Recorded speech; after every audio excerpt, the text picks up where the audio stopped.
तक हम लोगों ने जितना भी थ्योरी पढ़ा था उससे रिलेटेड एनसीईआरटी का कुछ क्वेश्चन सब है और मेरे ख्याल से आप लोगों को ये ज़्यादा समझ में आएगा। हम लोग जैसे जैसे थ्योरी पढ़ते जाएंगे उससे रिलेटेड जो सब क्वेश्चन मिलेगा उसको भी करते हुए चलेंगे। तो ये जितना भी टोटल क्वेश्चन लिखा हुआ है आपका टोटल एनसीईआरटी का क्वेश्चन है, इसको समझते हैं।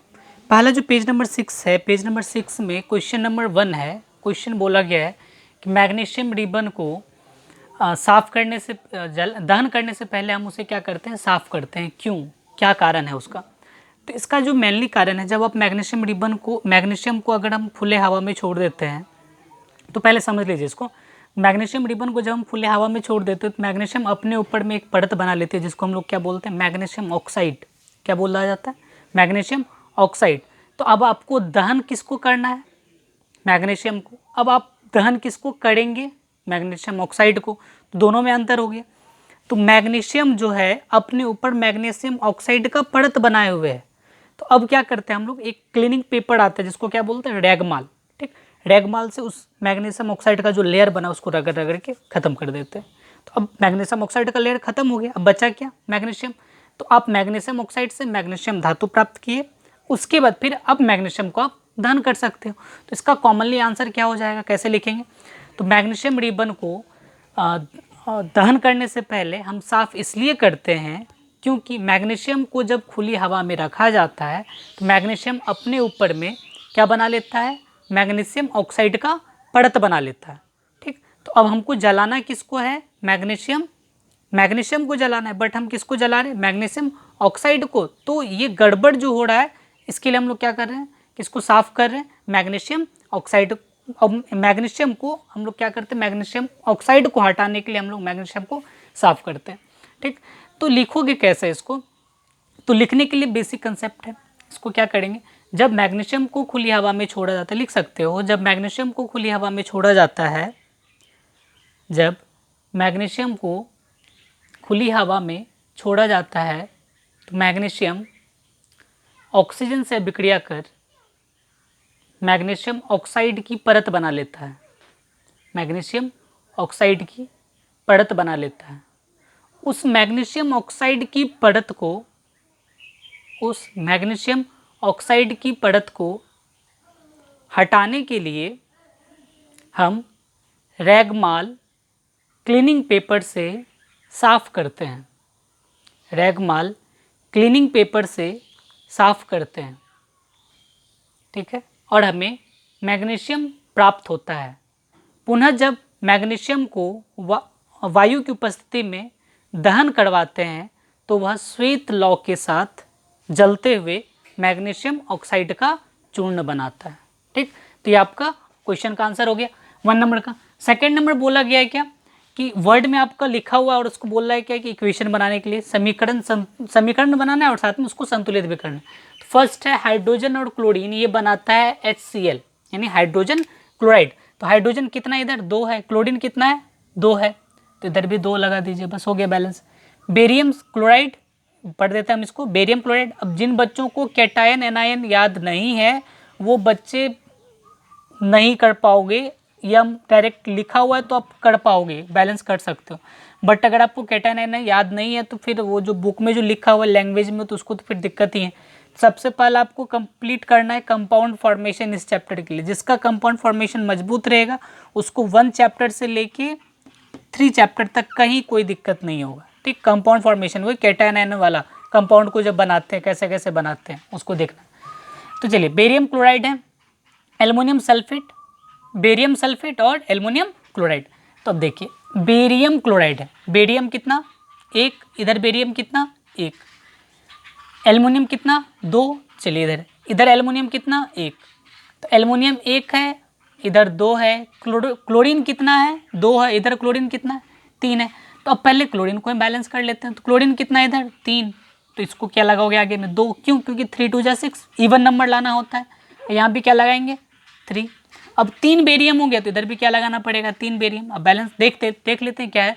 बेरियम 3 हो गया, बेरियम 3 हो गया, क्लोरीन 6 हो गया, क्लोरीन 6 हो गया, और उसके बाद फिर एल्युमिनियम 2 हो गया, एल्युमिनियम 2 है, सल्फर 3 है तो सल्फर भी 3 है, ऑक्सीजन 12 है तो ऑक्सीजन भी 12 है। ये हो गया बैलेंस आपका।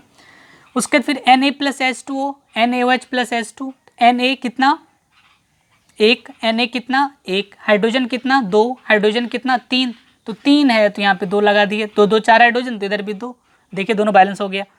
अब आगे तीसरा नंबर में जो है बोला गया है कि रासायनिक समीकरण फिर वही चीज़ करना है इसमें भी, ठीक, बट इसमें कंडीशन क्या है कि अगर सॉलिड स्टेट में है तो बगल में क्या लिखते हैं हम लोग S, अगर लिक्विड स्टेट में रहेगा तो बगल में क्या लिखोगे L, अगर गैस स्टेट में रहेगा तो G, अगर पानी में घुला हुआ रहेगा तो उसको क्या बोलेंगे AQ, एक्वा सॉल्यूशन, ठीक, तो वो चीज़ आपको मेंशन करना होता है इसमें, ठीक। तो बेरियम क्लोराइड है एक्वा सॉल्यूशन, जल में विलयन है, सोडियम सल्फेट है ये लिक्विड है, ये दोनों को जब मिलाते हैं तो सोडियम क्लोराइड और बेरियम सल्फेट बनता है। देख लेते हैं बैलेंस करके, बेरियम कितना एक, इधर बेरियम कितना एक, चलिए बराबर है ये, क्लोरीन कितना दो, इधर क्लोरीन कितना एक, तो चलिए बराबर करते हैं। फिर आगे देखते हैं, सबको बराबर करना है, सोडियम कितना दो, सोडियम कितना दो, सल्फर कितना एक, सल्फर भी इधर भी एक, ऑक्सीजन चार, ऑक्सीजन चार, ये बैलेंस हो गया, ठीक। अब NaOH sodium hydroxide plus hydrochloric अम्ल, ये NaCl और H2 बनाएगा, तो Na कितना एक, इधर भी Na कितना एक, O कितना है इधर एक, इधर भी O कितना एक, हाइड्रोजन कितना दो, दो हाइड्रोजन HH, दो हाइड्रोजन, इधर कितना हाइड्रोजन दो हाइड्रोजन, तो ये दो तो पहले से ही बैलेंस है ही।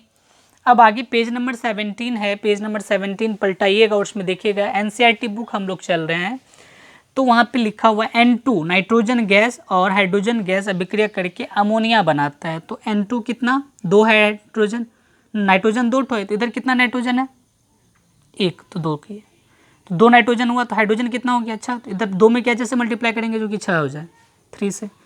H2S ये वाला देख लेते हैं, इसको हम पहले रेड कर देते हैं, हाइड्रोजन सल्फाइड, क्या है ये हाइड्रोजन सल्फाइड, ऑक्सीजन तो क्या बनाएगा हाइड्रोजन यानी जल यानी वाटर प्लस SO2, तो बैलेंस करते हैं अगर इसको, तो हाइड्रोजन कितना दो, इधर भी हाइड्रोजन दो है, ऑक्सीजन कितना दो और इधर ऑक्सीजन कितना है 4 है, तो उस कंडीशन में क्या करेंगे पहले देखिए, जैसे हम कर रहे हैं बार बार ट्राई करते जाओ, ठीक, ट्राई करते करते आपको पकड़ में आ जाएगा। तो अगर मान के चलो इधर ऑक्सीजन दो है तो इधर ऑक्सीजन कितना दिए दो, क्या हुआ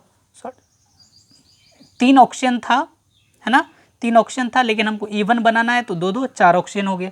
चलिए अगर चार ऑक्सीजन होता है तो देखो यहाँ पे क्या दोगे दो, टू टू जा 4, अभी देखना गलत होगा, क्यों होगा गलत बता रहे। हाइड्रोजन कितना हो गया चार, टोटल हाइड्रोजन कितना, इसी टाइप से आपको बार बार प्रैक्टिस करना है, इसी को तो बोलते हैं हम लोग hit and trial method, two two जा 4, अब यहाँ भी लगाना पड़ेगा टू टू जा 4, अगर 4 लगाते हैं चार हाइड्रोजन तो हुआ, इधर भी कितना चार हाइड्रोजन हुआ, सल्फर कितना हो गया दो, फिर यहाँ भी सल्फर में दो लगा दिए।